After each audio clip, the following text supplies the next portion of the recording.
Ladies and gentlemen, we're back for round 2, and I'm so excited. So I'm going to back up for just right off the rip. Like about 2 weeks ago, whenever we kind of planned this, the one interview with the wonderful Tad Williams was just like this moment. So to be able to kind of break up the 1 into 2 has just been an honor. So how are you tonight? I'm doing fine, but I have to tell your audience, Matthew is being very kind. The reason we're doing a second interview is because I talk for so long when I'm answering questions that we don't get as far anything done as far as we ought to. I thought, yeah, I thought it's on airplane mode. Why is it ringing? Good bless me. Uh-oh. I'll tell you what. You want to know something funny? I've had like 3, 4, probably a dozen times, honestly, where I'm in the middle of an interview and my phone will just go black. And you can still hear me, so we continue the interview. But it's like one of those heart-thumping moments, man. Yeah. Oh, believe me, I do know. I used to work in radio years ago, and we did not have a delay, so everything was live. But we were also kind of slightly controversial because we had that's our daughter in the background, by the way. We had also. We had it was a controversial program because this was late 70s and we were doing all punk and new music and stuff. So the local community wasn't crazy about us anyway. And I was doing talk shows and I was just constantly scared to death. You got very fast on the button just trying to mute things because we couldn't cut it out after the fact. I'd also worked in, a professional station that had a 10-second delay or whatever it was, but this was, a little college station and we didn't have that. So yeah. That's a worry button, right? It is. Yeah. And you wind up occasionally cutting somebody off who didn't intend to say anything wrong, but it was all like, we don't want to lose our license here. So yeah. Yes, totally. I've only had one experience with a radio host, and it was in college. My buddy was a communications major, and he had me on, and I slipped up. I did. I may have gotten him in trouble, but it's very easy to do. It is. I can imagine. It is. It's actually the one thing that was really helpful, that and the fact that I had 2 grandmothers I was very attached to. I have this little button in my head that or a little switch I can flick when it's time to talk to people and not swear. Because, both my wife and I swear like longshoremen when we're, just normal life. And so I have that. I think of it as my grandmother button because that's when I developed it when I was a kid. Not that my grandmothers were, Puritans or anything, but just, it's like common courtesy. You don't swear in front of them, and that carried over into radio for me. So I'm pretty good about it. I probably won't say anything that'll get you in trouble today. I always like to say we're both adults and we're on it after 8 p.m. We can say pretty much anything. You go. I love that you said that about your grandmother because, wow, I miss my grandmother so much, boy. Oh, I miss her so much. But she was like the first one to cuss, but also the first one to say Matthew. So I totally get it. And that love is just something, man. Absolutely. Between a grandson and a grandmother. So yeah, absolutely. So, the first chat, guys, if you weren't here, and it looks like a lot of you that were here the first time are back again. I'm so happy that it's just so exciting for me to be able to do this. But we talked a lot about inspirations. We talked a lot about like hobbies, interests. It just was so much fun. And I looked up and we had been talking for like an hour and a half, just this natural conversation. It's like we were at the pub and I was like, okay, it's been an hour and a half. We're probably going to have to break this up into 2. So this one, we're going to focus on what I'm so interested in as an aspiring writer to talk about. And it's going to be things within Tad's prose as well. We're going to stop sometime in the middle, do the giveaway drawing live here on the channel, and as well as the Navigators Children, the new release that's coming out. We'll dive into that as well. So I'm just going to start. We're going to dive right in. So when you are okay, let's see. For a series, or let's just start with the book, or however you want to start with it, the world building aspect. Mm-hmm. How is it that one begins to tell that story, and specifically with continuity? Because that's hard for me, and I feel like a lot of people struggle with continuity, keeping things along one spectrum throughout one book, let alone multiple. Mm-hmm. Okay. Well, you've actually got several different bits of questions there. Please So break it down. Yeah. I'll do my best. The first thing is, if you're going to do world building, and this also goes with something I think I said last time we were talking, which is I was saying to would-be writers or beginning writers, if you want to write genre fiction, don't just read genre. Do not just read genre, because then you will wind up tending to just do small changes on things that other people have already done. In other words, the circle will stay very small that you are drawing from. But what goes with that, especially with world building, is that you must at least do your best to learn about science and history. This is the idea that fantasy novels, that some people have the fantasy novels, oh, well, that must be easy because you can just make anything up. Well, in one sense, yes, you have a tremendous amount of leeway with readers to invent things. On the other hand, though, for those things to be believable, they usually need to be couched in a matrix, to grab a word at random, in an environment that feels realistic. And human beings, readers, obviously, we're all smarter when we're readers than we sometimes think we are, and we feel things sometimes at an almost subconscious level that will pull us out of an invented world if they don't seem realistic. I'll give you a really obvious example. I remember seeing a fantasy novel once. It was a kind of beginner fantasy novel, and it wasn't bad, but the first three characters who all lived together in this small village were named, and I'm making up names here, but it's basically the same. They were named, like, one was named Sigurd, and one was named, Romulus or something, and another one was named something, a third, Romney or something, something kind of Gaelic. And, as a reader, I mean, obviously I'm more involved in this stuff than most people, but as any reader, there's a part of me that's going to sense that those three names do not belong together. One of them is Scandinavian, one of them is Irish, and one of them is Latin or Roman, right? So if that's the case, even if I am not aware of why that doesn't feel right as a reader, I am pulled temporarily out of the suspension of disbelief that is so important to fantasy writing. Now, that's a really obvious example, and it is one I've seen, which is why I've used it, although I changed the names to protect the guilty. But yeah, but the main thing is, if you want to build a realistic world, we've only ever really been able to study one world in any depth, and that is the one we live in. That does not mean you have to copy the world we live in, note for note, bit for bit, molecule for molecule. But it does mean you have to have some kind of working idea of how things happen, how things work, how things change, how climate, environment, all kinds of other things affect the way that life and civilizations grow. And you need to know that, because if you're going to invent animals that feel realistic, they don't have to be like real world animals, but they need to feel as though they belong and make sense in that environment. And the same thing with cultures, and there've been lots of talk about this over the years, about how, all of George Lucas's worlds, at least in the early days, were all like all ice, all sand, all something. And there's truth in that, in the sense that at some level, readers are going to be squinting a little bit at, like, what, the whole world's like that? How did it get that way? And in a similar way, if you're inventing a culture where, and this is one of my pet gripes, where magic is everywhere, where there are lots of people who could do magic, where the cost is vague, if it exists at all.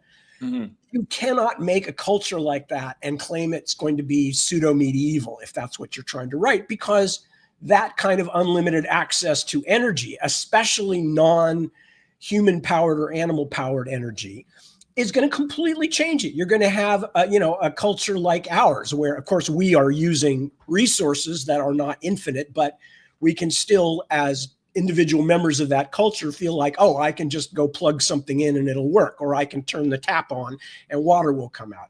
In the same sense, if you have hot and cold running magic in your world, you better put a lot of time into thinking about how that would make your culture different from a culture that doesn't have it. Because again, you are not necessarily only speaking to the reader on the conscious, alert level. You are also telling them, you're going to have to trust me that I know what I'm making here. And if you make big changes that are not reflected in how the culture works, the reader is going to know that. And they may still enjoy the story, but they're going to put it in the category of, this isn't real. This is kind of more like dreamlike or something like that. The way that you started this, I love that. And of course, the writer, and you know exactly where to start. I'm so glad you do, because as a non-writer, it's like, I know what I've read in the past, but it's like, this is the foundation. And what I think you're saying, and I've also experienced this as a reader very much so. You start a book that has an idea or a society and the way that they, day-to-day things. And if it's not relatable to, even a little bit relatable to what we do on a day-to-day or see day-to-day or relate to at least a little bit, it's hard to find the truth in that. It's hard to see that as a reality. Yeah, exactly. And go ahead. No, please. No, all I was going to say, and that extends to other things as well.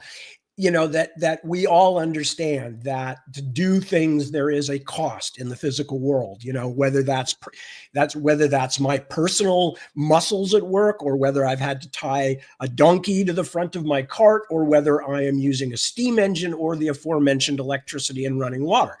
Those come from somewhere. The power to do that comes from somewhere. The sources of the energy come from somewhere.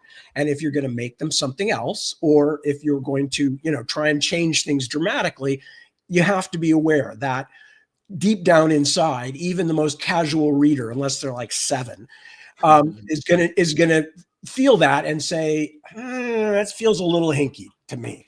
So that's the first step, is to be aware that it's really important to know some things about science, about why the world we live in looks like it does.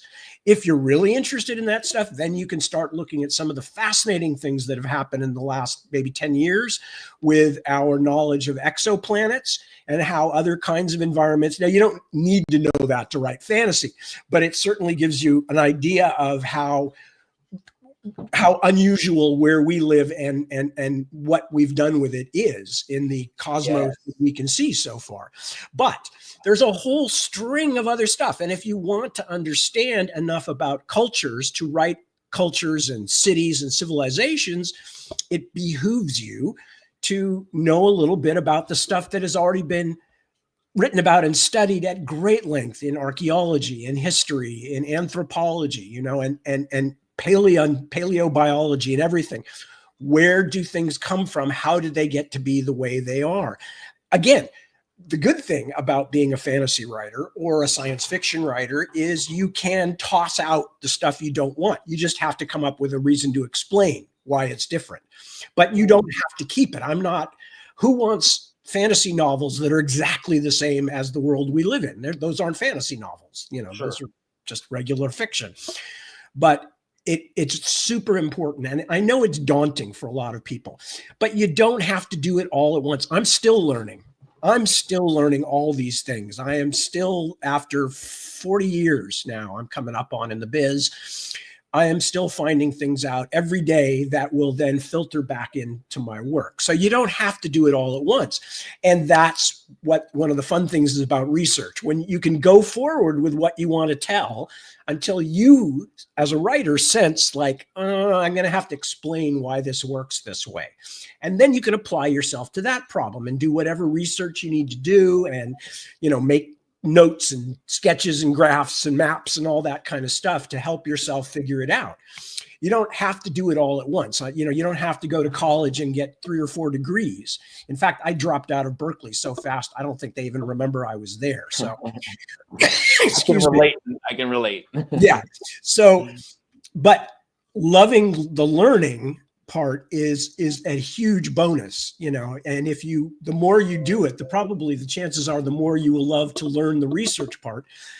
And in fact, one last thought, that's actually one of the dangers, is if you love research, and as I have come to do, it is very easy to get lured off the path of getting your pages written to wander through, you know, like, how did people in the Middle Ages get water from, you know, a well somewhere over here into the middle of a city, and who got to use it, and how clean was it? And, you know, and honestly, it's really easy to spend days on that when you may not need that kind of deep dive. But it's also fascinating, and it makes the art of world building, if I can call it an art, it makes the art of world building actually a lot of fun, because you are learning things about the world we live in, and you are also then getting to go, but what if it was different? What if it's slightly different? And that's exciting and fun. That's one of the best parts of doing what I'm doing and the kind of stuff that you like. I was hearing you speak about the world building aspect right off the start here, in this way that you've kind of broken it down, leads me to feel lucky that I read I'm a huge James Rollins fan. He writes a lot of techno thriller, but he started as James Clemens, strictly fantasy. And then as James Rollins, the other pseudonym, they finally put him into the Moonfall Saga, which is a trilogy that I was introduced to very early in my reading journey.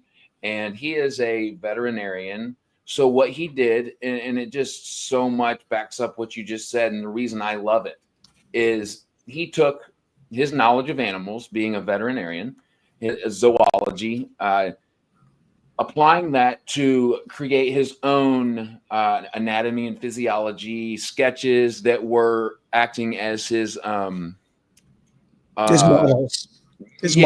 Yeah.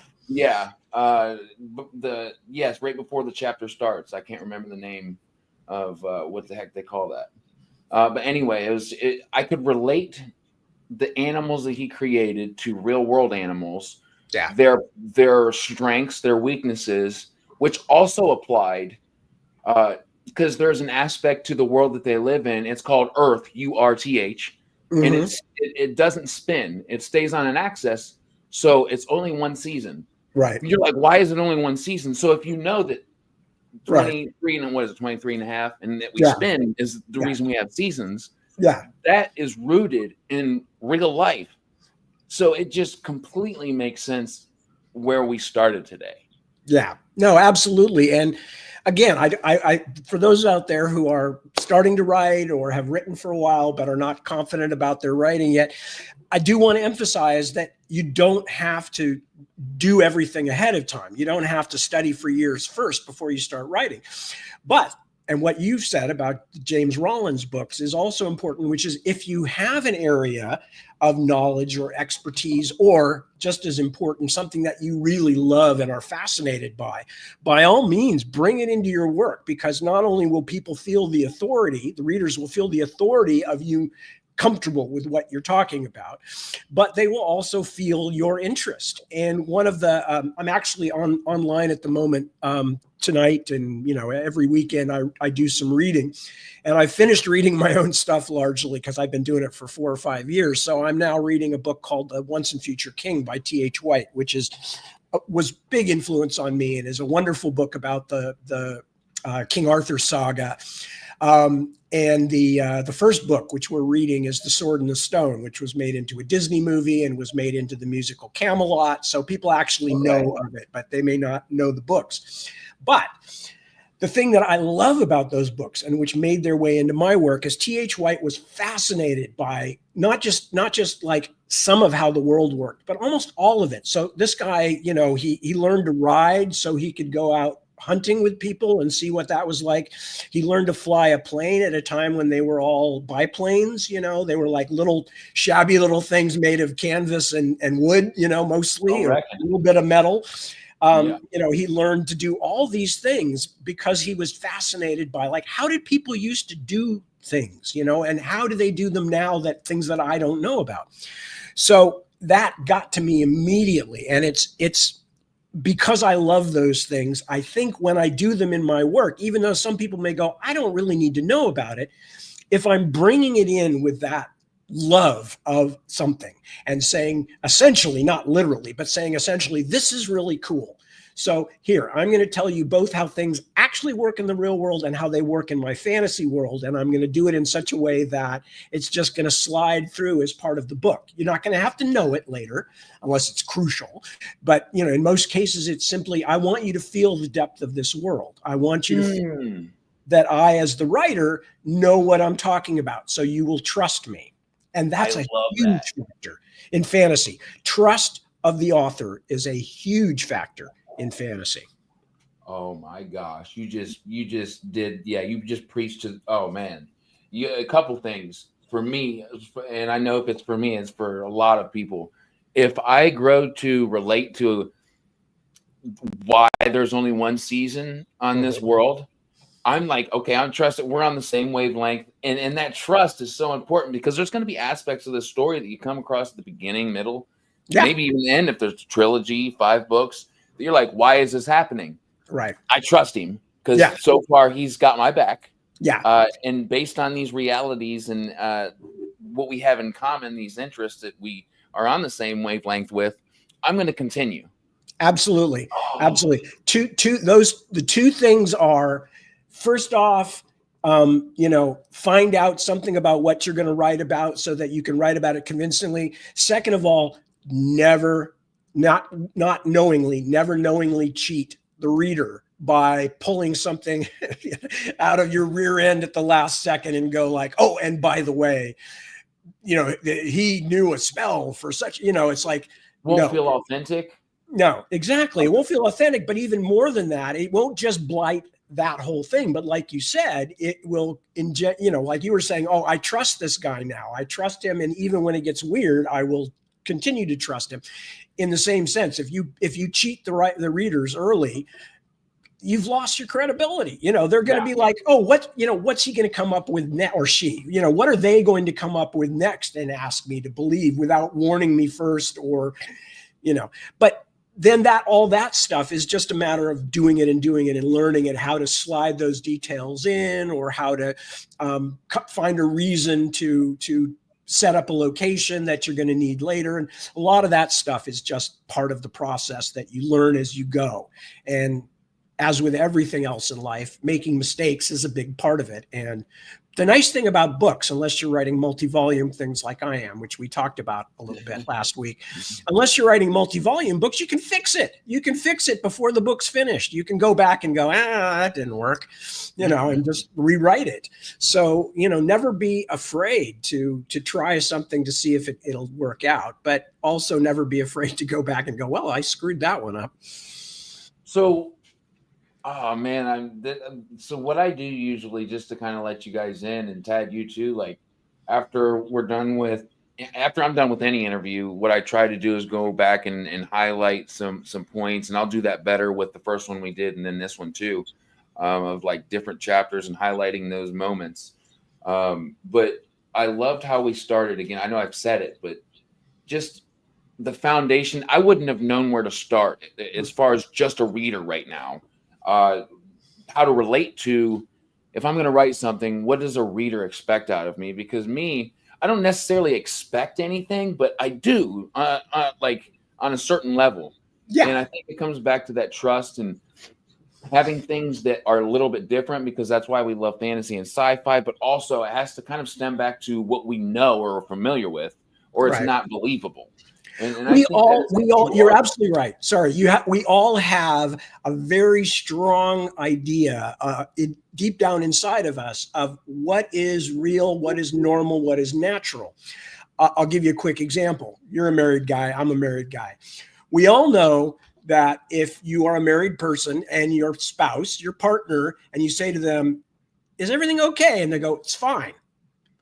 We all know that is a danger signal, right? Yeah. We can tell because we understand the person well enough to know that what they are giving out emotionally is not matching those words. It's fine. Now, that's an obvious one that all married people know, or all long-term couples know.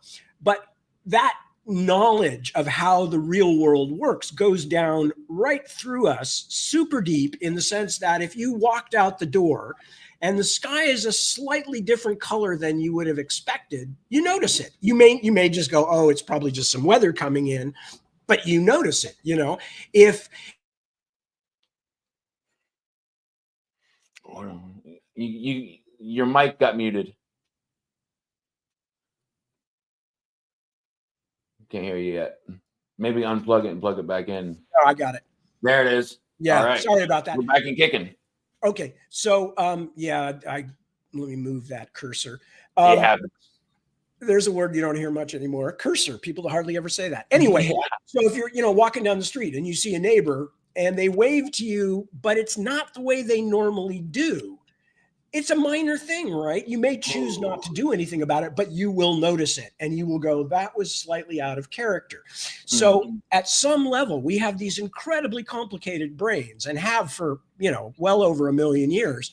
We are always analyzing, and we do it when we read too. We are picking things up and absorbing them, and a part of us will send up a little warning signal if something doesn't match. Now, that's what the willing suspension of disbelief is, that people always talk about in writing fiction, and especially writing fantastic fiction. People will grant you a huge amount of leeway, but you have to consistently remember that they are going to have those little flags going up every now and then. And you must be, as with many other things as a writer, you must be aware that that's going to be part of the reader's reaction, whether it be a character that you have created acting against character, against how they have been portrayed to be, or whether it's a world that seems much like ours, but then something that just breaks the laws of physics happens without explanation, like, a giant bat-shaped creature suddenly, flies across the sky, and we're going like, how big is that thing? How does it fly? All these kinds of things. The reader's subconscious is checking and making little notes essentially to itself. And you only get so many of those unanswered before the reader starts to go, I'm not comfortable. That's that little tidbit you just said is like the experience. I can tell that, coming from you, that is a piece of experience, because a lot of things, there's so many rules or notes I can take, right? But then there's also those things, and so many things, the most important, I probably would guess, that comes with experience. And that's something that I feel like would be really hard to teach. I feel like doing that thing is going to teach you how to do it better in the long run. Absolutely. But also, it is never a bad idea to have a few readers that you trust to look at your work. I would say have a few, 2, 3, because the problem is if you only have one that, whose viewpoint you think is good, you may give too much weight to it. They may say, I don't like this part, but 2 or 3 other readers might read the same thing and go, no, I like that part. That was really exciting. You don't want to put too much emphasis on any one person who's reading your work and giving you feedback, but it is useful to get feedback. If all 3 or 4 readers say, well, that part seemed really slow, that's probably something you need to pay attention to. Whereas if only one said it and the others went, oh yeah, no, it moved along really fast, I never had a problem with the pacing, then it may just be that one reader. So trying to get some feedback is super important, because it also helps you to see something that you've made as the reader or audience sees it, which is another part of the process that you learn as you go along, but it helps to get help. Is how does an actual reader see this? And for instance, I tend to believe now at this point in my career that I've always got a little reader voice in my head saying, that seems overly complicated, or that seems convenient, or, but that's just one of those. And that's me. It's part of me. So although I think it helps me, I also still very much want to have people that I trust giving me feedback, so that when that little voice doesn't point out to me where I've screwed up, that other voices of real people will point out to me and say, that doesn't work, Tad. And no, And that makes sense. Somebody that you know isn't afraid to call you on your bullshit. Somebody that's not afraid to say, "Hey, man, I know that you're really in or maybe love this part, but here's what I think." Yeah, And isn't afraid absolutely. to be and they're not going to be a yes man. Yeah, That is unequivocally just going to be a positive but critical part of that process. absolutely. And there's a classic reference that I think was 1920. Anyway, it was when William Faulkner, the famous Southern author, won the Nobel Prize for Literature. And Faulkner gave his Nobel acceptance speech and was talking about, how to be the kind of writer that he was trying to be. And he said, basically, well, one thing is you have to kill your darlings. This did not mean, going home and clubbing your family like baby seals. What he meant by this was just because you really like something doesn't mean it belongs in the story. And especially if the story has changed as you were writing it. And every writer I know has had this experience, some of us more than others. That I'm wrestling with this today myself, actually, because I had a sequence of events in the book that I'm working on. And I suddenly realized this is really awkward because I'm having characters go from A to B and then back to A, which I would prefer never to do. So I have to rethink this. But the thing that they're doing at point B is so cool for me that there's a part of me that's going, no, don't get rid of that. Find a way to make it work. So I haven't decided yet what's going to happen, but I am aware I may have to kill that darling so that the story as a whole is a better thing. Now, this, again, I hasten to say, this is not information, knowledge, wisdom, whatever that comes from me. This was Faulkner 100 years ago, but it is still so true today. We fall in love with the things we make, and sometimes to our detriment. And so that's another important part of the writing process is just because you loved something when you first thought it up doesn't mean it still fits when you get to the point where you were planning to use it. I can just imagine how incredibly easy it is to be passionate about writing, passionate about weather science, make that a huge part of your magic system and become in love with this character who does it really well in the way that you would have if it existed. Yeah. And then become blind to other aspects, which is, I can see how that would happen. I would do it. We all do. We all do. Yeah. I don't, Matthew, it wouldn't be just you. I mean, we all do, because sometimes we have a really cool idea, or a cool idea for a character. And we're like, yeah, this would be great. And then, you get there and you try to shove it in and it feels like it's shoved in, like you've just pounded it in like a wedge between two boards. So where those beta readers, right? Absolutely. Come into play. And that's usually, sometimes it's so obvious to me that I've planned for something that's not going to work, but there are other times when it's not. And I'm still trying to save that darling, I'm still trying to resuscitate it and keep it alive. And, it's like, I really want to use that. And that's exactly, you're right. That's when a beta reader will come in very handy saying, what was that about? It didn't really seem to fit. And you're like, oh, but they're right. And they're right because you were already working about it. So I could just imagine how frustrating yet helpful that kind of information would be. But I wanted to say one of the things I've noticed, and I noticed it as you were speaking about it, is setting has a way of tying me into a book really quickly. Even settings that I'm not familiar with, for instance, like a desert, rocky, windy, kind of maybe terrible existence type thing, like terrible weather. I don't know why I keep saying weather, because that's not necessarily something I've read a lot of, but it's around us all the time. It's a very big emotional factor as well as a physical factor. But a setting will be an aspect that I will trust an author just based off of a setting. So there's so many different aspects in which you can relate those relatable aspects of the writing you're trying to put out. I hope that I hope that makes sense of, I guess, what I'm trying to say. Yeah, no, absolutely. It's one of the many colors on the palette that you can use very quickly, and it will immediately cast a little spell that will create something for you quickly, especially if it's either a setting that people can relate to from the world that we live in, like you mentioned, a desert, or if you're adrift on a life raft in the middle of the ocean, or any kind of stuff like that. We can all picture that in our heads, and it immediately puts us in a certain headspace, if you'll forgive me for being Californian. No, I totally understand that. But you can also do that with a made up locale or environment, but that requires you to find a useful and hopefully somewhat brief explanation for the reader of why that is not a normal setting and what it actually means.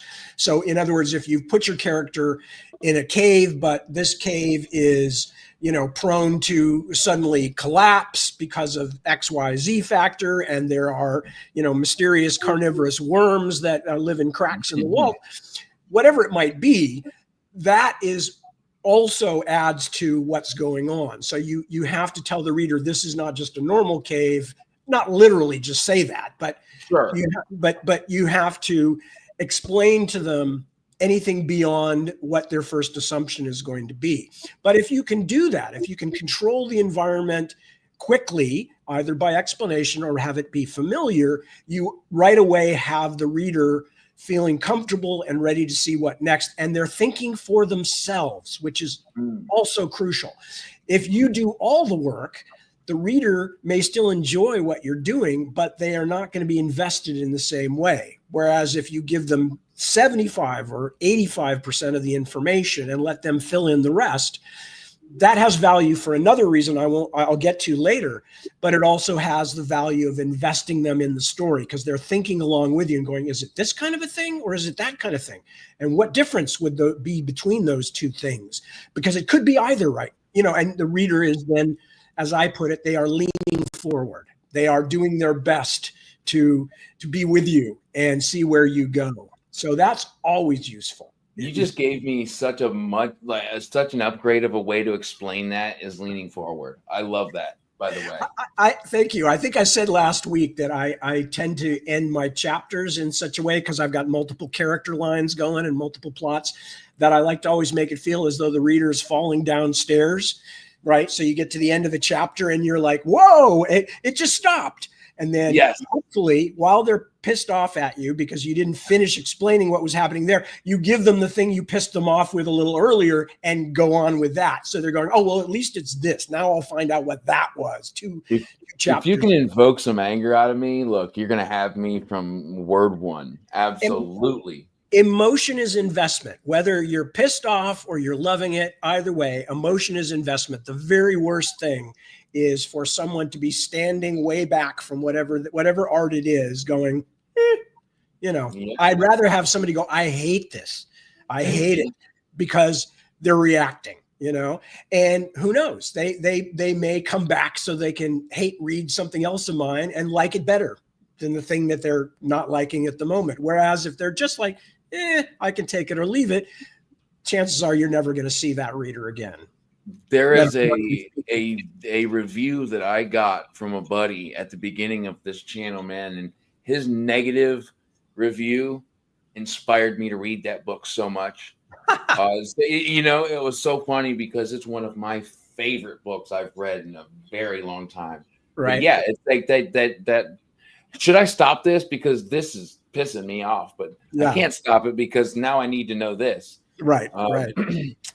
Shane has a wonderful question. How do you determine when to go with an artistic choice against some feedback? Oh, Shane, that's a tough question. That's the question. Because they're almost always on a case-by-case basis. Because what you're talking about, Shane, is how do I flick the needle from straight in the middle to keep it or throw it out, and especially to keep it against people going, oh my God, that didn't work. The answer is that the first of all, when you're a starting out writer, you're going to have to make your choices blind. In other words, you're going to have to say, I don't have a deep-seated feeling yet enough, or I haven't done this enough to know when to trust my own judgment. And then over time, as you keep doing it, you will begin to feel like, yeah, I'm usually right when I do this, when I go against the flow. Or you will learn the opposite, which is like, nah, my beta readers have always been right, and I've always regretted when I didn't listen to them.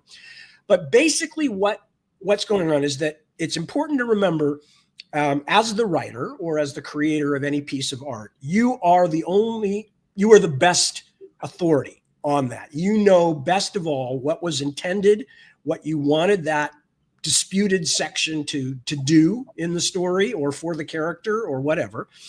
And since you know best, you have to say, is there a reason that I know something that these readers don't? So they're objecting to something because they don't understand what I intend to do with it. That's the first thing. If you can say that, then you can go, okay, then I probably want to keep this thing that everybody is telling me is crap. But I need to also recognize that everybody's telling me this thing is crap. So I'd better find a better way to introduce it to the reader, because they're not liking it so far, and it's important to me. But also then, as I said, over time, it depends. And this is another reason why it's good to work with people that you know over time and keep working with the same readers if you can hang on to them, is because, for instance, with me, I have been with the same American publishers now for 40 years, literally 40 years with the same publishers. That's lovely crazy. people and friends, but also, we have been working together on this stuff, and they have been editing for me for 40 years. But they are people, and despite their incredible long experience in the book business, they are just people, and sometimes I will disagree with them. But over time, I also get to learn, okay, when I disagree with my publisher, or my editor rather, on this one subject, because I think this is something that they tend to object to, but I don't actually agree with them on it, then you can make more informed decisions. But ultimately, it comes down to the thing itself, how important it is, whether you are dismissing all criticism or you are only saying, I want this in here, it's important, but I'll see if there's a better way I can do it. But that's mainly a question of learning over time to trust your instincts, to know your feedback people, and what they tend to go for. I'll give you an example. For most of my American publishing career, I had two editors. I think I was the only person at Daw Books who had both publishers as editors, both Betsy Walheim and Sheila Gilbert. And they had very different approaches. Betsy has always been about the character and the emotions. Sheila was really big on the substance of things. Well, you mentioned this here, but you didn't come back to it. Or he's only supposed to be carrying two of these things. Suddenly he's carrying three. So both extremely useful, but also both focused down their own particular view of what was important. So when Betsy said something about the practical stuff, I knew, yeah, that really got her. That must have been really blatant, because Betsy doesn't usually bring that up. Vice versa, if Sheila said something about something felt emotionally incorrect to her, I went, well, Sheila doesn't usually say that, so I'll pay attention. If Betsy said, just more oomph, more emotion, I would go, okay, I understand that's a Betsy standard. And she may very well be right, because she's a super smart publisher, but it means it's also something that I hear from her often, and I can therefore look at it that way. It's not an automatic, it's a thing that, belongs to her, and she's oftentimes right. But there are times when I will believe in what I'm doing more than that objection. So, but that takes confidence, and it takes a good relationship with your publishers and all of that stuff. So, there is no single rule for it. There is no like, well, if it's this, then you keep it. If it's this, you throw it out. It's like, no, you got to learn. You just dropped one of the best answers I've ever heard in my life. Oh, thank you. Yeah, that was amazing, because not only did I understand what you're coming from as much as I can, not being you, but yeah, Shane, dude, I think that I'm going to go back over what you just said for the last 3 or 4 minutes multiple times, because there's a lot of information there that I think will absorb over time. And the experience, again, of you having people that you trust over these years, I feel it is a huge advantage. And knowing when to say, Amen. okay, they're saying this, but this is a really important part. And I understand why they're saying that, but they don't necessarily know where I'm going. I'll give you another example, because this is something that's been ongoing for the last 10 years, really, which is that when I went back to write The Witchwood Crown and to start a new set of Osten Ard books, I realized I literally had not read those books since they came out. I am not somebody who sits around reading my own books. You know, I'm like a dog with a tennis ball. I'm only interested in the tennis ball that you have been throwing for me. You could have tennis balls all over the place. I'll ignore them. It's the book I'm working on that I care about. But since I hadn't been working on those books for 30 years, you know, I realized I'm going to have to really go back and dive in deep and find my old notes and all this stuff. And what happened was I realized several of my online friends who had become real life friends over time knew my work better than I did, at least the Memory, Sorrow, and Thorn books. They knew the ins and outs of them because, in the same way that I did with Tolkien or Ray Bradbury's Martian Chronicles or whatever, I had read and reread those books when I was starting out. And shockingly to me, my books had been the same for them. And in, you know, one of them, my friend Ron had done an RPG based on a really well-researched RPG based on Osten Ard, and, you know, various others, Ilva and Angela and Jeremy and these others who helped me out had a really deep knowledge in the way that I used to about Tolkien, you know, back when I was 13 years old and I could tell you where all the Palantiri were stored back in the day, you know, that kind of stuff. Yeah. And they had that with my books. So I said to them, you know, I'll never get through this in any kind of decent speed unless you guys help me out. And they've been brilliant. And is that Ron? Yeah, Ron and the others. Oh yeah, that's Ron right there. What's going on, Ron? That's Ron, who has been, as I said, just an incredible help. They all have. But the thing that's really interesting about it, and the reason I'm bringing it up now, is they're not just correcting me on things that are, you know, no, Tad, you killed that guy off, you can't use him again, you know, or whatever. But they all have a deep emotional response to the books. And that's where we sometimes come into exactly the kind of conflict you and I are talking about, because they are all beta readers for me. They are my, outside of Deborah and my publishers, they are my beta readers. And as a result, there are times when I will put something in the new books and one of them, including Ron, will say, I don't like that. That doesn't feel right to me. And first of all, I immensely value that feedback. You know, that's exactly the kind of feedback I want to hear. But I will ultimately always have to go through that decision tree of, okay, Ron does not think that feels like the Osten Ard that he knows.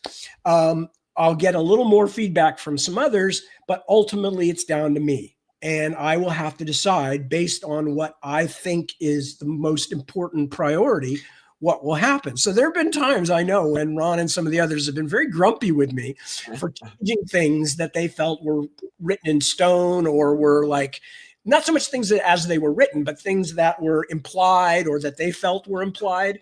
And yeah, so it's literally, it's a give and take process. I will try to explain to them why I'm changing things, because I want not only for them to keep arguing with me, but to understand that I'm not just ignoring the feedback, you know, that I hear you, but here's why in this particular case, I might not agree, or I hear you and I'm thinking about it. And every now and then, you know, I will say, yeah, you're absolutely right. That was stupid. I don't know why I did that, and go and change it somehow. That is absolutely, all I know to say is that that is absolutely incredible. Ron, well, what's going on, man? That's so cool. I'm hugely fortunate to have had that, because when I started the new Osten Ard books, the Witchwood Crown, etc., I did not have that same emotional connection to them, you know, because they were 30 years in my past, that my reader friends did. And so I have felt that during that time. And then, of course, I have reconnected to the world, because I can't be that deep in anything and not be plunged way down into the heart of it again. So we don't have as many arguments anymore over details. You know, it's more about feel and stuff like this now. But yeah, no, I've been hugely lucky in that way. And I frankly think it would be these books, The Witchwood Crown, et cetera, would be much poorer books without their help. I really do. Because I would have had to do all this myself, and it would have been slower, and I wouldn't have had that real time, Tad, this stuff is important to your readers. Don't just throw this out like that. And I'm going, those people who are also invested in your work, you know, emotionally, very much so at this point, that, you know, and sometimes they have no other option, but they want to be influential. I'm laughing at Ron's comment. No, absolutely. Absolutely. And that was one of the things about these books that kind of startled me when I first said, you know, okay, I'm going to go back and do another set of Osten Ard books. There was this immediate outpouring of really nice, heart lifting stuff from all these people. And I was like, my God, these things came out 30 years ago. Half the people writing in don't seem to have even been alive when those books were written, you know? It's the feeling. Yeah, but the scary thing, Matthew, was that up until that point, I had no worries about it. I was just going to write another set of books set in a world that I'd already written. And all of a sudden it was like, wow, not only might I screw this one up, but if I do, I could screw up everybody's memories of all the other books that they're all saying, oh, we love Osten Ard so much. Oh, thank goodness you're going back. And I was like, oh my God, you know, it's like, I have a legacy that I have to protect here as well as, you know, and that's an aspect I would have never thought of. I of course, that's that experience. I hadn't either, Matthew. I really hadn't. I mean, I was just like, nobody will care, you know, maybe a few people, but so yeah, no. And that all of a sudden there was like a price on not a price, but you know, there was a weight on it. Yeah. And I was delighted, but I was also suddenly for the first time, you know, concerned about it as well. So that is so cool. You know, I mean, but last point on this one, I have to say, and this is a mark of some pride, and this is me bragging a little bit. Please. I am so glad that many, if not most of the reviews that I've seen of the new series have all mentioned, or many of them have mentioned that they felt like, yes, these are the same characters. It's the same world. It's the same attention to detail. It's the same kind of book. So obviously not everybody is going to like all of my work, but you know, the consensus seemed to be, if you liked the first set of books, you will not be put off by these. It is not a cheap cash grab. You know, it is not a disgruntled old writer going, well, no, I'm going to kill off all my characters in the ugliest possible way. And that'll show everybody who didn't make me super famous and rich. Sure.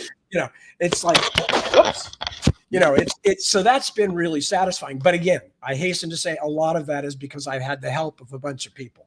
So I love that. I love that. You can't do it on your own, future writers. Don't be ashamed. If you can, that's beautiful. Enjoy it and use it. That is so beautiful. Also, I feel like one of those people was Patrick, man. He did some wonderful reviews of your stuff lately, and I love what he said. Oh, Patrick Leo? Yeah. Oh yeah, the first time I saw that review of his on YouTube, I think it was, I just was really touched.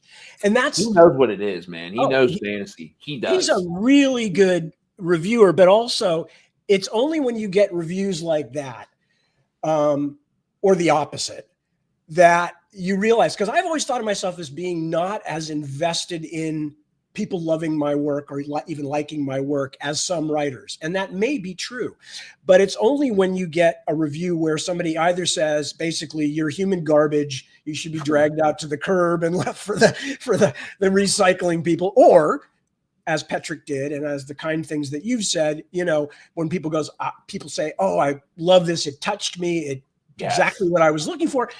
That's the times with either of those two extremes where I suddenly go, oh my God, I am invested in this. I do care what people think. As I think I said to you last time, I am not a writer who writes purely to write, but I don't care if anybody ever sees it. I'm essentially a performer. You know, I'm a storyteller. And to be a storyteller, you have to tell your stories to somebody. So when I see people get my work for the reasons that I think make me a better than average writer, I'm thrilled. You know, and So yeah, so Petrick is a good example of just having written a review that several people sent to me before I'd read it, but they all sent it at the same time, probably when it came out, and said, "This guy gets you, Tad. You got to read this. This guy gets you." And yeah, I think when it comes to trusting the word of someone who gets the essence and the majority of what people will feel through a series or a book, one of the most in touch with those feelings is Petrick, man. He's a wonderful, wonderful guy. I have no disagreement with that. I love this. So let's just let's do this real quick. I'm going to do the drawing for you guys' wonderful giveaway of the Navigators Children. So the name that I pick will be receiving. I'll send it out to you. It's on its way to me. I'll reach out to you through whichever means I have to, whether it's X, Instagram. I believe it. Sorry, Matthew. I was just going to say, I believe these are signed copies, right? Didn't I sign these before? You 100% signed them. Yes, okay. Absolutely signed. Okay. That is just, if any, I mean, Tad Williams signed, brand new release.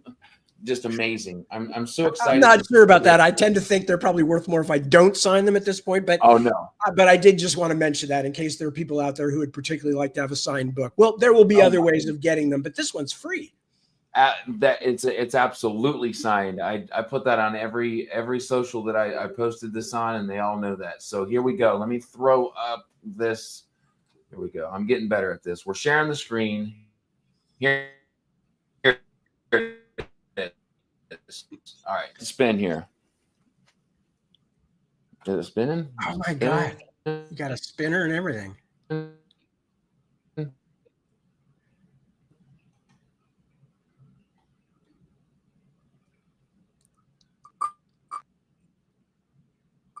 There is, I don't know if it's kind of cool.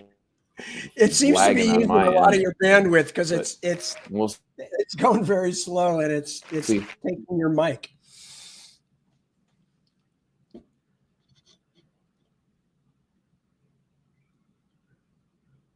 We have a winner. It's Laurie. And you are frozen. Matthew, if you need to go off and come back on, you seem to be frozen. Maybe I'm frozen too, but I can see my mouth moving. Not an uncommon thing for me. Can you hear me, guys? Yeah, we can hear you. All right. Am I back? I think so, yeah. You're moving around. All right, so sorry about that. I think maybe because I switched over to screen sharing, but if you guys can hear and see me, we're all good. Yeah, we can see you now. You seem to be still visually a tiny bit glitchy, but your voice is coming through fine. Awesome.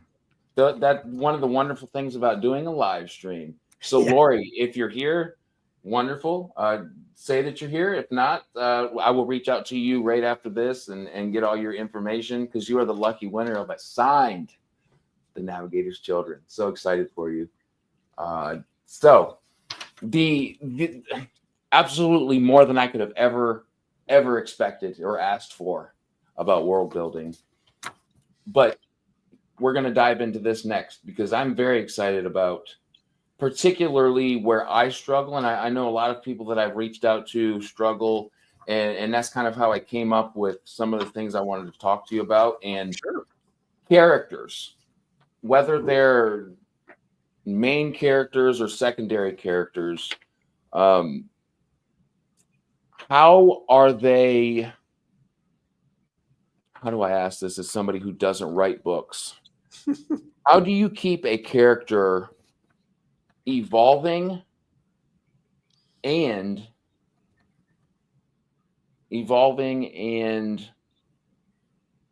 I don't really know. Let's see what actually I wrote. Maybe what I actually wrote is better. Which characters from your book feels most personal to you, and how do you keep a main character? We'll say main character that you're going to keep for a while. Right. To continue evolving, I guess, and start wherever you want. Because again, I'm not a writer, so whatever feels natural to you. I'm sure that's a question a lot of writers have. I can only answer obviously from my own experience or with things that I have read over the years that have really worked well for me. I think the main thing is, if you are going to present a main character as a fairly finished person, in other words, that they have developed all of their traits that are who they are, then something better come along to change that. Because one of the reasons, there's a couple of reasons why we often use young protagonists in fantasy. One of the obvious ones is the Isaac Asimov's spaceship kind of thing, where you have a young engineer who can ask the questions so that the reader can listen in and figure out, what they need to know, because the young engineer can't be expected to know, and the older engineer is going to say, let me explain to you about the flubber drive, or whatever it might be. But the other thing is that a main character, they need to have an arc, and the arc has got to be either completely plot driven, in other words, like maybe some spy or thriller type novels where the character basically is fully formed at the beginning. Like I'm thinking of something like James Bond. You don't expect James Bond to be hugely different at the end of a James Bond novel because his character is already formed, and the development is almost entirely plot based. It's, will he get through this? Will he get through that? What will he do? Okay. But for most books, or for at least for many books, the changes that come through the book are reflected in the main character. So one thing you need to do if you're going to have a main character is to, and this is the part that's completely infuriating and not easy to do, you must make them somebody that the reader is interested in seeing how they develop. Now, whether that means that they have obvious flaws, that they are naive about the world, whether they are angry people who are getting in their own way, whatever it is. It doesn't have to be any specific thing, but oftentimes what will keep a reader glued is if there's something to fascinate them about the character, but that character is also changing as the story goes along, whether learning things. You hit your mic again.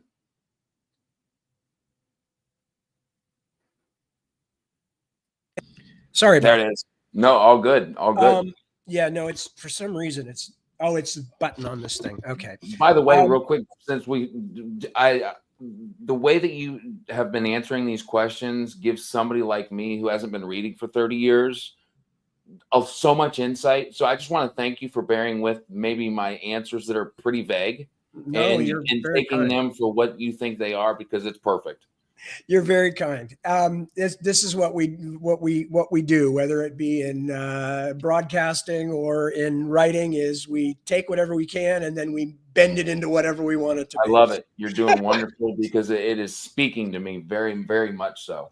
I'm very glad to hear that. So especially main characters. Now, I particularly, as a writer, have a sort of problem that I have to work with in terms of every big series, which is that I don't believe there are only main characters. I think that if you have, because I tend to like to use lots of viewpoint characters. Yeah. As you will see, as you get further and further into the Dragonbone chair, you get more and more viewpoints. And then the whole rest of the book continues with multiple viewpoints. And that is a whole other story as to why I do that. But what that means is, for me, is that I don't want to give the readers a character, even a fairly small character, but somebody through whose eyes we see, and then not give them their own arc of story.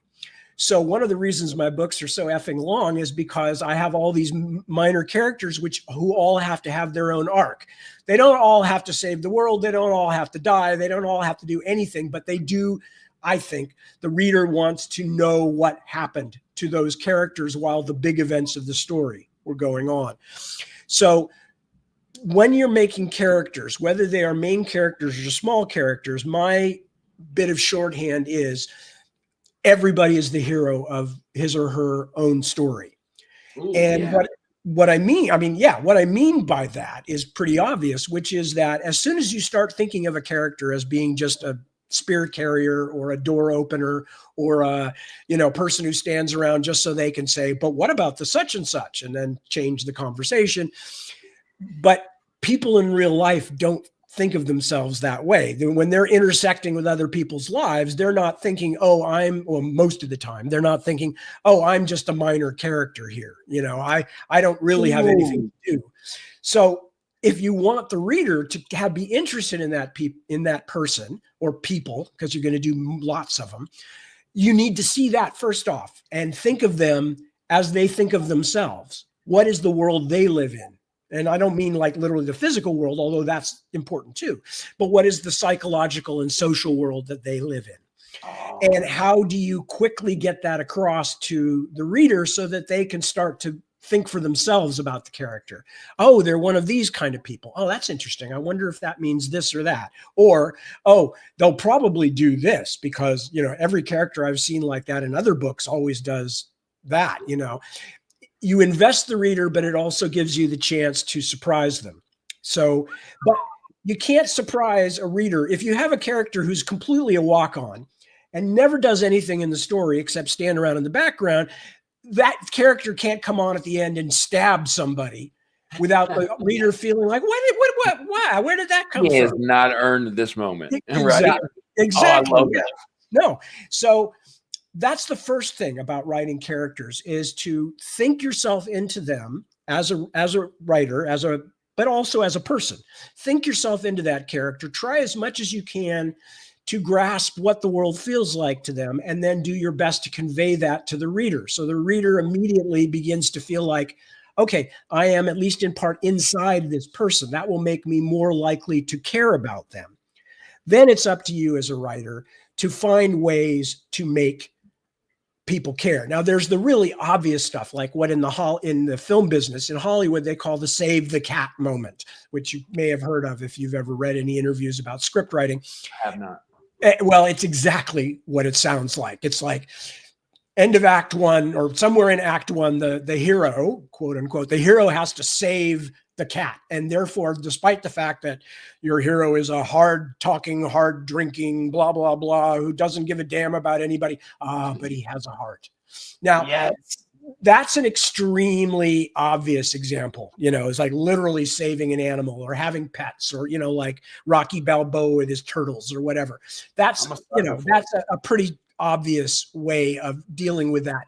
It does not have to be that obvious, but if you want a character that the reader stays involved in, you have to find a hook. And especially if they're going to be a character that starts out as apparently negative, apparently unpleasant, apparently an obstacle to the other characters in the story, you better find something, or your other characters better be extremely interesting so that you are willing to give the writer, okay, so I don't get this mystery character. Why is he such a jerk? But I'm interested enough in the other characters. But if he's one of your main characters, you better give the audience some kind of signal that there's more to him or her than the obvious just a jerk stuff. And it doesn't have to be saving a cat. It can be something as simple as the way they listen to what somebody says, or a throwaway remark that they didn't think anybody would hear, or something. And you suddenly go, oh, there's more to this person than I realized. Doesn't matter what you do, but you must have engagement, especially if you're writing a long book. You can get away without too much engagement in a short story, but you still need some. But if you're writing a long novel and you're not going to pay off a lot of the things until later on in the story, you better find a way to make the reader care about that person. Doesn't mean they have to love them. Doesn't mean they have to want to be them. But it does mean they have to care about what happens next, if only to find out more about that character. So that's another. Have you found through experience that if you particularly have a character that isn't pleasant, that ends up showing that they have a heart, that the longer you make the reader wait for that, the more inspirational or impressive it is? Because personally, I can think of, just because, again, I've not been reading for 20 years, I can think of the Joe Abercrombie, the guy, I can't remember the actual. Very fine writer. Yeah, the first one that popped in my mind is the guy that he's the torturer. I can't remember his name. I don't know why. He's the best. He's my favorite character. Right. But he's just ruthless throughout the whole entire novel. And then, like, one of the last scenes in the book, he shows that he has a heart, and it's just one of the most profound moments it's like incredible. So, have you had that experience with a character where it's kind of? I have. I don't know if I sorry. Go ahead, Matthew. Didn't mean to cut you off. No. Glocta. That's it. Yep, that's Glocta. I have. I don't know if I've ever had it that late. I don't know if I'm brave enough to wait that late in a story before I tip the readers off that there's more to this character than simply that. In the book you're reading now, I won't tell you, but there are two characters for certain that are like that are untrustworthy and unpleasant when you first meet them, and they develop as characters during the course of the book. I'm not going to tell any more than that because I don't want to spoil anything, obviously. But again, all of these things are matters of essentially the architecture of the story you're trying to tell. So the more you establish the negative side of a character, the harder you're going to have to work to reestablish them. And you run the risk of getting so far down the road of them being negative that the reader just doesn't care about them. And even when they do something positive, the reader still is kind of like, well, yeah, but he was still a jerk, or, she was still really a problem for everybody. Wow. So that's part of it. There's an architectural sense toward it, or a kind of an engineering or mechanical sense of feeling like, and again, it's what I talked about earlier. It's why it's important to be able to, as best you can, or through your readers, step back and see the characters as an audience sees them, rather than what you know in your own mind. Because, you may think, oh, people are going to love this when I show this off. And then somebody else might say to you, actually, no, I didn't believe it because I didn't believe that guy would do that. So, okay. There is no hard and fast rule on it. I'm thankful you brought that point up, because it's kind of a other side to that same coin that didn't present itself to me. So yeah, just I absolutely, your experience and what you're saying is just incredibly, I just feel honored to be able to hear it, man. Just you're very kind. You're doing good work here, Matthew. You don't have to keep worrying about whether you've established that you are enjoying this, because I'm enjoying it too. So no. You're doing very good work. The fact that somebody can talk about their work in a way that is translated into actual, hey, I'm going to do this when I apply this to my own work, is not easy. So, well, but part of that is also that something you develop by thinking about, how does a reader think? You start thinking about things, not just what's in my own brain, but how is the stuff that I'm making with my brain coming across to other people? And one of the ways that you find out is when you try to explain things. You're like, actually, I don't know why I did that. Or in many cases with me, because I'm quite a conscious writer, you can actually say, well, this is why I did that, or this is what I intend that to be. The other thing I would say with characters that's important is, do not, just as the world that we know is our best source for making imaginary worlds, the person that you know best is also your best source for making characters.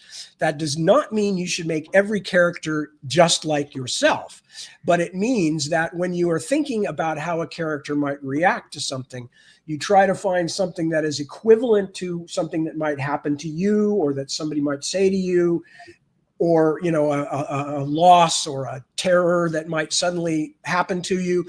And you think about, well, what would I do in that situation? How would I react? How would I feel? What would my body be doing? Kind of keeps it authentic. Yeah, because that, at least, I'm a real person. I have a body, I have a brain, I have reactions. And as a result, you've got something that you can look at. Now, obviously, then you get into the rest of the character thing, which is that you then have to extrapolate out to this character you've invented, who may not be exactly like you. And you asked me earlier, way back when, well, who are the characters that are most, deeply rooted for you, or things like that, which we never answered.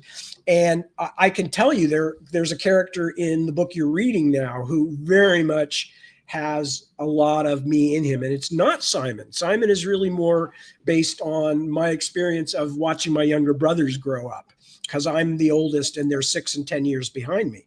So by the time I'm ready for book 2. I'm ready for book 2. Yeah, you're I'm getting there. very fresh with what you're saying. The character who's the most like me in that book is Prince Joshua. And the reason why is because I took a trait that I knew from myself, which is feeling a painful and powerful responsibility to everybody and to do the right thing and to be a good person and all these kinds of things. And I pitched it up a little bit in musical terms. You know, I made it a little stronger even in Joshua, to the point where he oftentimes gets in his own way as a character, and doesn't always do what's in his own best interest, because he really feels strongly like, I cannot be the bad guy. I don't want to do something that I know will hurt people. So relatable. That's one aspect of myself that I took, but then I put it in a pre-industrial guy with one hand, who is one of the 2 sons of a longtime reigning king, et cetera, et cetera. So it's not me. I am never going to accede to a royal throne, but I took that part of myself and extrapolated it into a person who was very different from me. And it turned him into the character that he is, which I tend to think was a fairly successful character.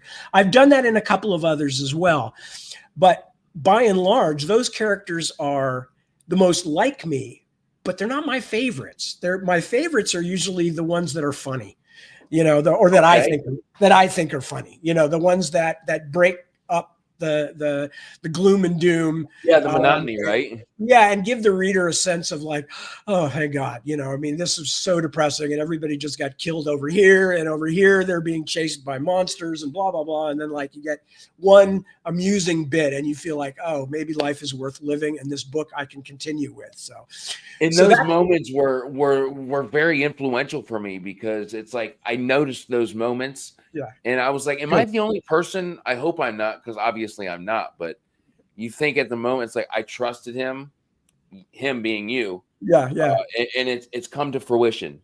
And it did for me. And I absolutely love that you're talking about it, because those were influential for me, man. I absolutely dig those. I dig that personal feel to the characters that you wrote. I'm very glad to hear it. And part of it, again, is it's reaching into my life, because that's kind of how I've always approached things, is trying to keep a sense of humor about things and all that. But it also is absolutely crucial, especially in long novels. And let's face it, when you write a 4 long book series, it's even more important that any monotony of tone, any monotony of like just grim, or action, or funny. At a certain point, too much of anything, it's like, being a kid and being let into the candy factory and told, eat as much as you want. Well, you're only going to eat candy for a while, and then you're going to be like, oh, geez, I want something that isn't sweet. Yeah, yeah. And I think that applies so many ways, like you're saying. Holy crap. Yeah. And it's part of that, what I was talking about, which is that you are trying to think about what the reader's thinking, and thinking, looking at something and going, I really, it feels like we've just been too brutal here for too long. And it doesn't mean you automatically go to humor. You might just go to something that is simpler, or that has some important character development or whatever. Sometimes humor. But, it doesn't have to be that. It just has to be something that is not that same feeling all the way through. You got to mix it up. You got to change it. And that's also a reason why it's useful to have other characters you're interested in, because you and the reader can feel like, wow, we just went through a lot. Now let's do something different, and this guy. I was invested in Rachel at first. Like it's, am I the only person that's ever? I doubt it, but it's like I liked Rachel. I know she was hard.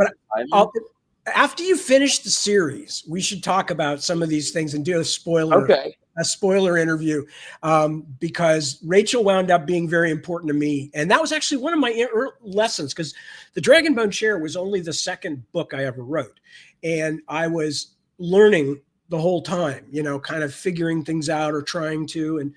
And so there are characters that showed up as essentially minor characters in those books that then grew in significance as the story was told. And although Rachel, I will tell you, is not in it a huge amount, she is definitely a character that remains throughout the story. She's been impactful for reasons I can't necessarily say why, but just from the rip, the way she acted on, like, I love you, Simon, but at the same time, I need to make you a man. I need to make you this. Like, just that kind of, it resonated with me. Well, I'm glad, because that, you know, she was a character who resonated for me. And we were talking about grandmothers earlier. She had that kind of grandmother vibe for me of, you know, I'm your buddy, I'm your friend, but I'm also the one who's going to tell you, you know, that don't play, you know, you can't do that. You just took my words, man, honestly. But that's what a lot of these things are, is that when you write these big books, especially, the characters that you thought were just there to do something, if you take them seriously, if you give them a real life within the story, even if they never take over the story, even if they don't become main characters, they are real and they will have their own arc and readers will be invested in them. And you've met one character already who fits both that category and the category I talked about earlier, somebody who starts out dicey and then grows as the story goes on. I think she was the first relatable character for me, Rachel. She was like the very first, like Simon's pretty quick, but Rachel was first. Good. I'm glad to hear it. Like I said, she was that for me too. And I didn't expect the emotional weight of her character. And again, there's things I can't talk about until you've gotten to the end, but there are things that she's involved in that I used to get emails about and go like, oh my God, can't believe people are paying this much attention to minor characters. But as I said, I'll save that for when we can have a spoiler. I'm very excited and believe me, it won't take me long to get there. So I'm very, very excited to chat about it. You know, Ron over here. Look, Ron, I trust you, man. You know, Tad's on here talking about how wonderful you are, giving that real honest, you know, opinion. If I'm a part of the same club you're a part of, brother, I feel like that's legitimate. If you like Rachel, I like Rachel. There you go. So what we'll kind of finish up with is, let's talk about the new release, man. I think that's so exciting. So a couple ways. Can we talk about the Navigators Children in a way first that maybe is somewhat of the spiel, the synopsis, and the synopsis, secondly, where is this in the reading order for those who aren't that far, you know, with your novels such as me and many others? And I feel very lucky, by the way, to not be very. I have all these wonderful novels to get to. You got a lot of pages in front of you, Matthew. Okay, to do the sort of non-spoiler version, the difference between the first set of books, the Memory, Sorrow, and Thorn, which is the Dragonbone Chair, Stone of Farewell, and then the 2 parts of To Green Angel Tower, which is how it had to come out in paperback, took place at one point. Then the Witchwood Crown, which is essentially the first of the 4-part next series, takes place about 30 years after the end of the Dragonbone Chair books. Okay. Many of the same characters, new characters also. And what this one is another coming war for the fate of the world. Big shock. And the Norns are the chief opponent. But one big difference with the second set of books, the Witchwood Crown series, or The Last King of Osten Ard is its formal name. One difference is that we see a lot more from the Norns' point of view. They were almost entirely a dark, shadowy, scary group of enemies in the first set of books. We did see some of them up close, but in general, we didn't really see how their society worked and all that. I wanted to do things different. So the second book, they're still the stuff we're scared of, and especially their queen, Utuku, who is the queen of the so-called Norns, and is the oldest living creature on Earth, and, you know, a sorceress of unknown power, but great power, who implacably hates both the humans and the Scythi. God bless. Why is this ringing when it's on I didn't know it could do that. So she is implacably against the human race, essentially. So without going into the machinations or what the Witchwood Crown means or any of that stuff, it's basically the last volume of this new series that takes place 30 years after the first one. So the first one started with Dragonbone Chair. This series was Witchwood Crown, Empire of Grass, Into the Narrow Dark, when I thought it was going to be 3 volumes, again, like an idiot. And then I split Navigators Children into 2 volumes. Into the Narrow Dark is the 3rd, and The Navigators Children is the 4th. So this ends this particular story. Okay. So the Navigators Children is basically the end of a project I've been working on since about 2014. With, as mentioned, much over help. A decade. Much help. Yeah. And so it's almost impossible to talk about it without spoilers because it's the end of a multi-volume series.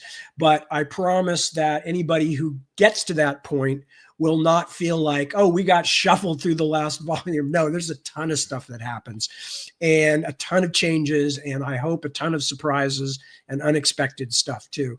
So that's the basic thing that it is. And it was actually supposed to come out last year. We had deadline issues. So I actually finished it like a year ago. And it's just now because of that was when there was a that hard to wait. Yeah. Always. I mean, because for me, as I said, the book I'm working on is the one that's alive. So when I was working on it, I was desperate for the people who'd been reading the first 3 volumes of the series to see how it ended. And then I was, found out not only will they not be able to see how it ended right now, but it's going to be another year before it can even be published. So I'm thrilled that it's finally out. When we were first going to do the first chat, I always do a lot of research and stuff, and I was checking out the banner on your Facebook, and there was a comment that it was a year late. So that makes sense now that there were issues, and yeah, that's got to be tough, man. That's got to be tough. Was. Well, and it was a lot of it. It's not all my publisher's fault by any means. Some of it was my fault also because of the sheer size of the project, because the last 2 books together came out to like 2,400 pages in manuscript. So hideously, ridiculously huge, even split up. What does an editor say to that? Like, what is it like? I can tell you what my editors say, which is, "Oh God, Tad, not again." And my readers too. It's like, "Oh, another trilogy, another 4 or 5 book trilogy, huh, Tad?" And it's like, I can't even defend myself anymore. It's a joke. But again, as I mentioned earlier, part of the reason is because all of my characters get an arc, and so that means just finishing a story, you can't just finish the main plot line. You have to finish all the plot lines and integrate them all together. So it's a big, long, complicated process. I don't know why I started doing this instead of something sensible like writing sitcom scripts. It's something that would have made real money and I'd be done with in like a couple of days. But no, I chose to do it this way, and I have made my literary bed and I must lie in it. Ron, man, thank you so much. My wife just talked. That's my wife, Ashley. She just talked you into subscribing, and I am so grateful because I'm glad to have you a part of the community, man. Ron is a super good guy. Oh, I can already tell. Super smart guy too. That's so wonderful. Jack Barucha, I hope I'm saying the last name correctly. Any chance of a 3rd trilogy?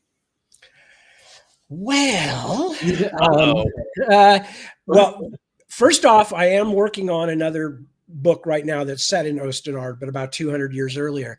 I do have ideas. And one thing I'll tell you, if you have not yet read the book, the Navigators Children, I did something that I did not do way back in the day, 30 years ago with To Green Angel Tower, which is I deliberately left a couple of hanging ends that might prove to be something that would be interesting to start another long story from.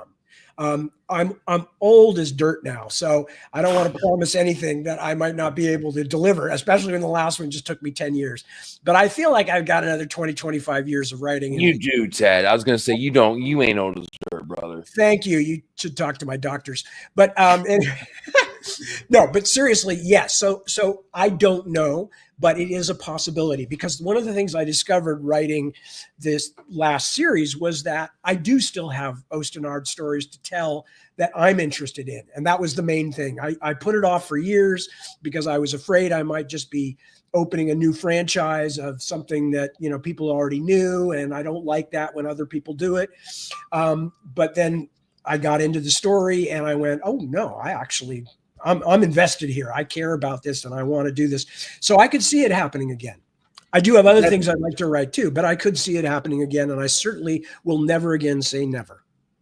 That is so cool. I have to say, there's wonderful people who watch us live like right now, but what I've experienced with particularly you and I talking is a lot of people are going to watch this after.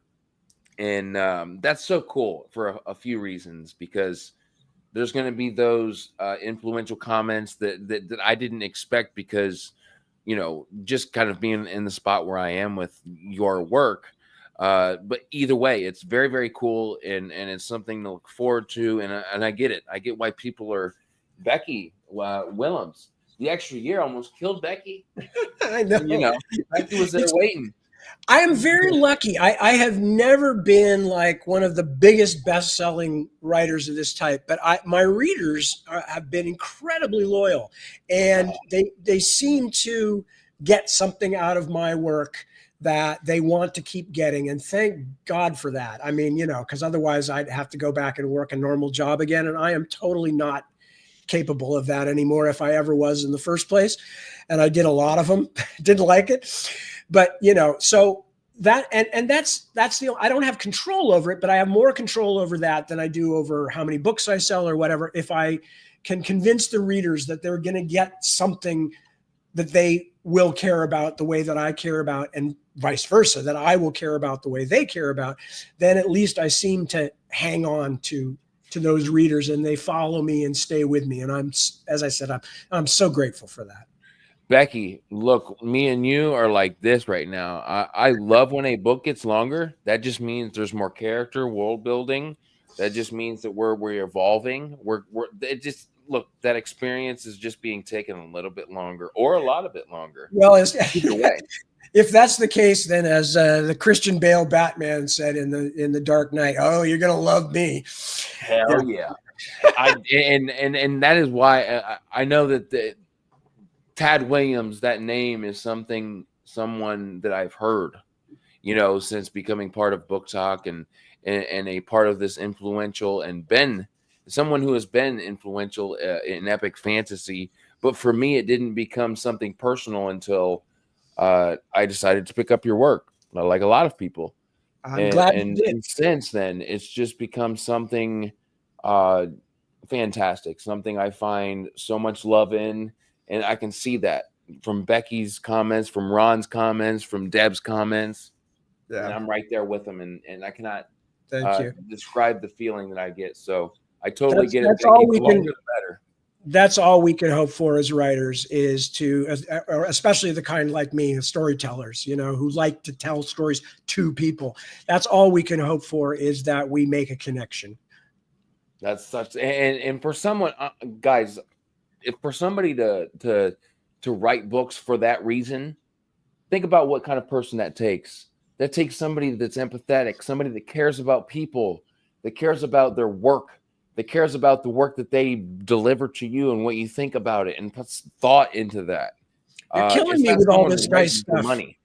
You're killing me with all these nice comments, Matthew. Oh, no, I'm gonna have to go upstairs and scourge myself like a medieval monk. It's like they said too many nice things. I have to suffer. If I go to bed tonight without being honest, I would feel very, very bad about myself. I deeply appreciate all of it. Well, oh yeah, and it's just me talking about how I feel about the work, and it's so wonderful. So it's cool to see other people that feel the same. Becky, a third trilogy, another Osten Ard, gasp. Wee. Jack is doing a reread. Let's see here. 90-year-old Tad could still write more Osten Ard. I think that you're right, man, and you are much more experienced in his work than me, and I can still see that. If Ron wants me to do that, he's going to have to move out to California. Ron, gonna pack have your to. bags, dog. Yeah, he's gonna have to and push me around in my wheelchair or whatever I'll be in at that point. My So, pod. oh, that's amazing. I love that. I can sense a relationship that is built on trust, love, and just so much history. So, Ted, I All true. absolutely just adore everything that we talked about. You set the bar high, man. Just the way that you talk about world building, especially characters. I have to say that too, especially. I don't know if there's a favorite part. I think all the parts are my favorite. Um, I just want to say thank you, man. I'm just very humbled, and if I find and you agree to a reason for us to talk in the future, just know I'll jump on it because I 100% support and love anything that you're doing, and I know that your fans do as well. We can talk anytime, but I think it would be particularly interesting to do a spoiler thing when you finish the series so that we can talk about the nitty gritty and talk about why some of the choices were made and which ones worked for you and which ones didn't. And yeah, I'd love to do that. That's what I'm going to write down because I think you're one of the first people that's going to be possible. There's going to be people that know what we're talking about, and it's a big enough series that obviously people are going to be like, hey, I felt that way during the first, series. Yeah. Oh, that's a wonderful idea. So very much looking forward to just demolishing your work, getting through it. I'll probably savor it, to be honest with you. With those long books, it's not something I want to go through very fast. There's a reason.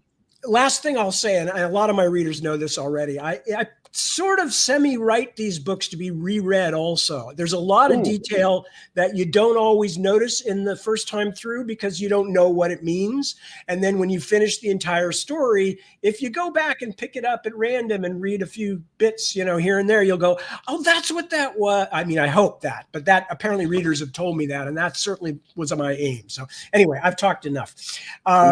No, I love that aspect because I have picked up books that I loved initially, and it's like there are a couple things I picked up afterwards, but what you're saying is there's significant pieces that people kind of absorb the second, third time that they go through the novel, and I get that.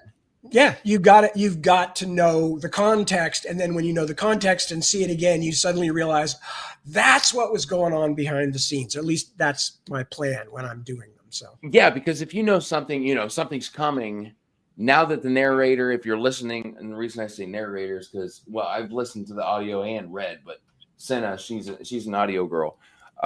If you know that this is being said, oh, that's why. Okay, so this is going to build upon that picture that I had initially. I totally and it's the kind of thing that makes several separate volumes into one story, is the fact that there is all this internal cohesion, I guess, for lack of a better word, that it's a world where it has a history, the history matters. You don't necessarily know it all at first, but you begin to pick things up as you go. So don't even get me started on this one. I could go on for another hour on that. So, but by the way, thank you so much, Matthew. You ask great questions and your energy is extremely infectious. I really appreciate it. And as I said, we are booked for when you're through. We will have a spoilerific romp through the first series. My first ever. I'm very excited. So thank you, man. Thank you so much, Ted, for not only once but twice coming on the channel and letting me be humbled by your wonderful information, experience, all of that. For everybody that was here live, both the first time and this time, y'all are awesome, man. Ron, thank you for being here, especially, bro. It was cool to see you over there. Hear Tad talk about you, and then to see you pop up over here was truly special. And for those, and there's going to be a lot of them based on the first one. I can guess the second one. There's going to be a lot of people who watch the replay. Please comment below with your favorite part. Wow, there's a lot of them for me. So I get, if you can't choose, put them all. So again, put them down below, and we will see you very soon, guys. I don't have a live stream interview for a couple days, but truly, Tad, thank you. Everybody that was here live, anyone that will watch the replay, thank you again. Like, share, subscribe, all that fun stuff, the YouTube stuff, and we'll see you soon.